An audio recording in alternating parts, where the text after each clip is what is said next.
তোমরা কেমন আছো? আশা করি ভালো আছো, আর আমিও ভালো আছি। এই যে আজ থেকে ছেলে মেয়ের স্কুল শুরু হলো, তাই প্রথমেই বলছে চাউমিন ম্যাগি নিয়ে যাব। তা চাউমিন না, এক কথায় এটা ম্যাগি।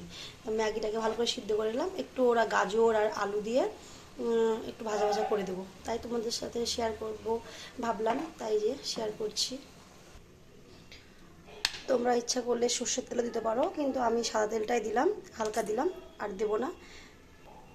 তেলটা তেটে উঠেছে, দেখো গাজর এটা দিয়ে দিলাম। এতে পেঁয়াজ তোমার হলো কি যে ডিম সবই দেওয়া যায়, কিন্তু আমি দিব না, কারণ হলো কি যে যেহেতু গরম পড়ে গেছে, বাচ্চাদের গ্যাসও হবে। আর সত্যি কথা বলতে গেলে ওদের স্কুলে ডিমটা চলে না, কোথায় ডিমটা নিয়ে গেলে দাদাভাইরা একটু অসুবিধায় করে, সেই লেগে ডিমটা দিই না। তাই নর্মালভাবে আমি করে দিচ্ছি। এটা দিয়ে দিলাম, ভাজা ভাজা করে নিই। ম্যাগি মশলাটা দিয়ে দিলাম, হালকা নেড়ে চেড়ে রেডি। নর্মালভাবে করলাম, বেশি তেল ঝাল মশলা দিয়ে কম মশলা দিয়ে শুধু তেলটাই দিচ্ছি ছাড়াতে।